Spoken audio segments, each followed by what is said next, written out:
Hello and welcome back to my YouTube channel. Hope are all doing well. तो देखो आज हम polity के कुछ क्वेश्चंस को यहाँ पर डिस्कस करेंगे। इससे पहले हम पार्ट 17 यानी कि 17 वीडियोस ऑलरेडी डिस्कस कर चुके हैं, जिनमें हमने सिर्फ और सिर्फ पॉलिटी के क्वेश्चंस को डिस्कस करके रखा हुआ है। तो अगर आपने वो वाली वीडियोज़ अभी तक नहीं देखी है तो इस वीडियो के डिस्क्रिप्शन में जाएँ, वहाँ पर पॉलिटी क्वेश्चंस करके लिंक दिया गया होगा, उस लिंक पर क्लिक करके आप उन वीडियोज़ को देख सकते हैं। बाकी आज हम पार्ट नंबर 18 को डिस्कस करेंगे और इन क्वेश्चंस को हम बिल्कुल डिटेल में डिस्कस करेंगे। बाकी अभी तक अगर आपने हमारे चैनल को सब्सक्राइब नहीं किया है तो चैनल को सब्सक्राइब कर दें, साथ में बेल आइकन को जरूर प्रेस करें, साथ में इस वीडियो को लाइक जरूर कर दें। सो क्वेश्चन नंबर हमारा 143 है।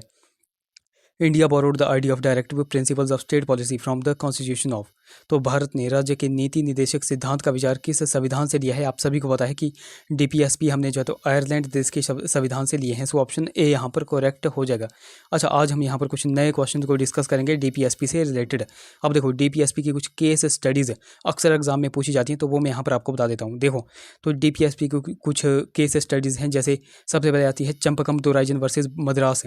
ये केस स्टडी है 1951 की। उसके बाद गोलकनाथ वर्सेस पंजाब, ये 1967 का केस है। उसके बाद थॉमस वर्सेस केरल, यह 1976 का केस है। उसके बाद Minerva mills versus union of India, यह 1980 का केस है।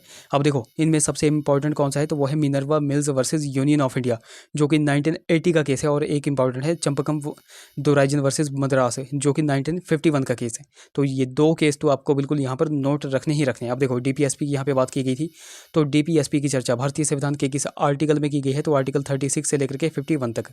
और अगर आपसे भाग पूछेंगे कि किस भाग में डीपीएसपी की चर्चा की गई है, तो भाग 4 में चर्चा की गई है। तो आर्टिकल और भाग ये आपको बिल्कुल यहाँ पर नोट रखने हैं। अगला question, which schedule of Indian constitution list the name of the states and specifies there territories.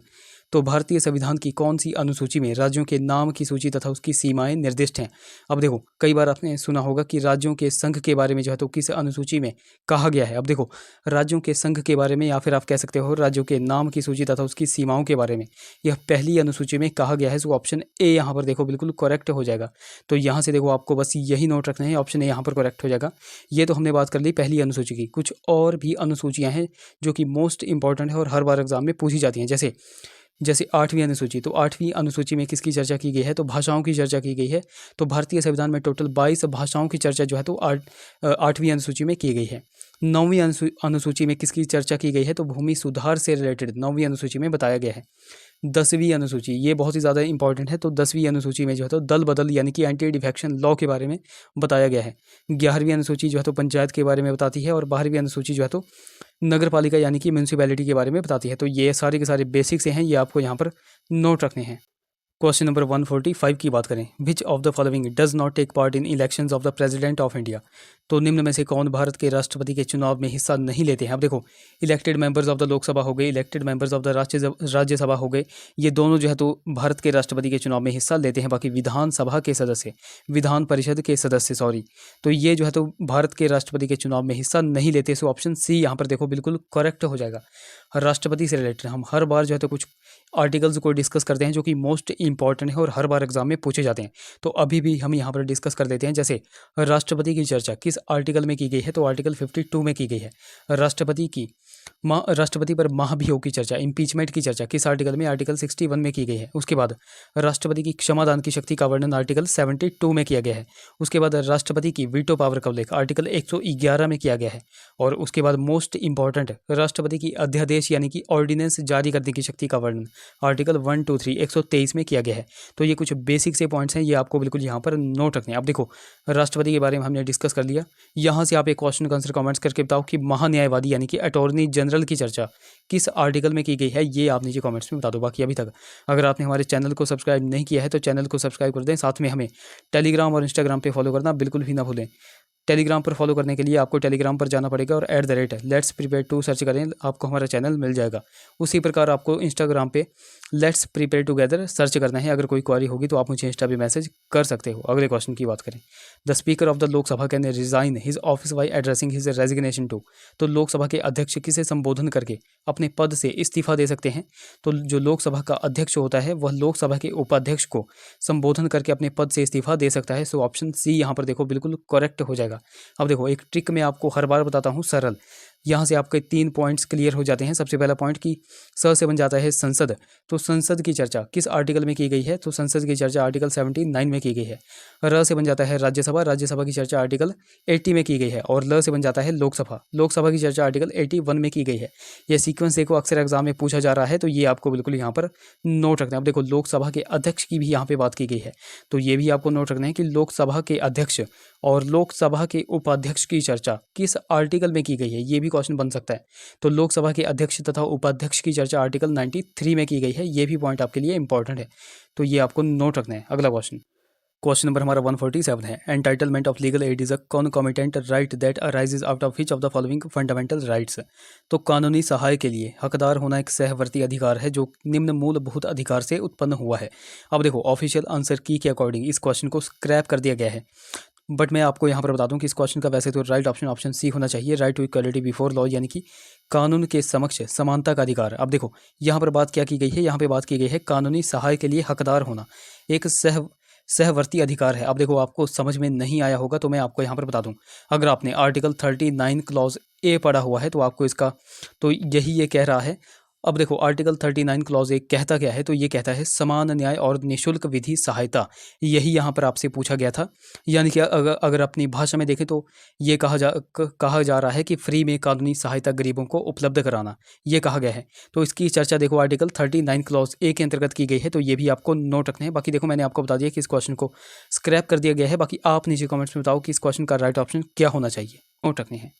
So next हमारा क्वेश्चन है, क्वेश्चन हमारा 149 है, planning in India derives it's objectives and social premises from which of the following. तो भारत में योजना अपने उद्देश्य तथा सामाजिक आधार वाक्य कहाँ से प्राप्त करती है, तो ये करती है डीपीएसपी यानी कि directive principles of state policy, यानी कि राज्य के निधि निर्देशक सिद्धांतों से। ऑप्शन डी यहाँ पर करेक्ट हो जाएगा। अब देखो डीपीएसपी की चर्चा हमने पिछले ही क्वेश्चन में की हुई थी, तो यहाँ से क्वेश्चन बना था कि डीपीएसपी की चर्चा किस आर्टिकल में की गई है, तो आर्टिकल 36 से लेकर के 51 तक। और डीपीएसपी की चर्चा किस भाग में की गई है, तो भाग 4 में की गई है। और डीपीएसपी हमने कहाँ से लिया हुए हैं, तो ये हमने आयरलैंड देश के संविधान से लिए हुए हैं। तो ये बेसिक से पॉइंट्स आपको यहाँ पर नोट रखने हैं। अगला question, which one of the following is the most important item of non plan expenditure. तो निम्न में से कौन सा गैर नियोजित खर्च की अत्यंत महत्वपूर्ण मद है, तो कौन सी है, तो वो है। अब देखो इस क्वेश्चन का वैसे तो राइट ऑप्शन ऑप्शन ए भी है, ऑप्शन बी भी है।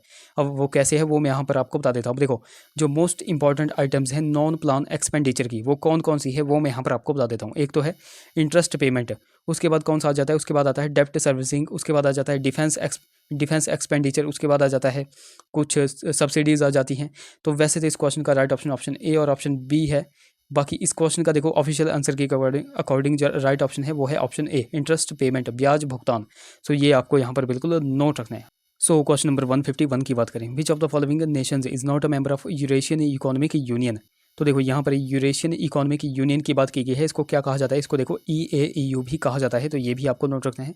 यानी कि आपसे पूछा गया है निम्न में से कौन सा राष्ट्र यूरेशियाई आर्थिक संघ का सदस्य नहीं है। अब देखो EAEU इसमें टोटल कंट्रीज मेंबर कितने हैं, तो वो हैं 5। अब वो 5 कौन कौन से हैं, तो एक तो है बेलारूस, ऑप्शन ए में दे करके रखा है, उसके बाद रशिया भी है, उसके बाद कजाकिस्तान भी है, उसके बाद कौन सा आ जाता है, उसके बाद आता है किर्गिस्तान, उसके बाद आता है अर्मेनिया।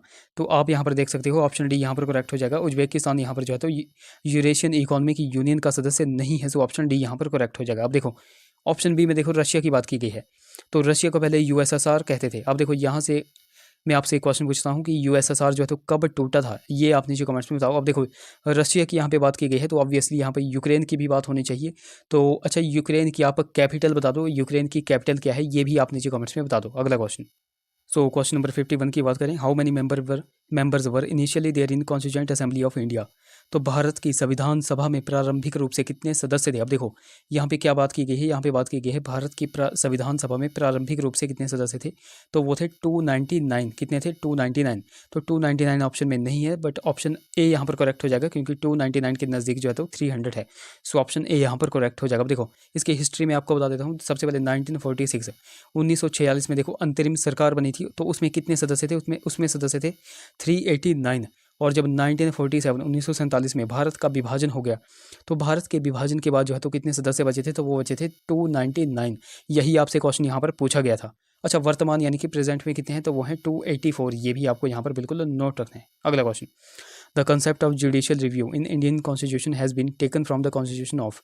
तो भारतीय संविधान में न्यायिक पुनरावलोकन की संकल्पना किसके संविधान से ली गई है, तो वो कहाँ से ली गई है, यूएसए के संविधान से ली गई है। सो ऑप्शन ए यहाँ पर बिल्कुल करेक्ट हो जाएगा। अब देखो यूएसए के संविधान से हमने क्या क्या बोरो किया हुआ है वो आपको पता होना चाहिए।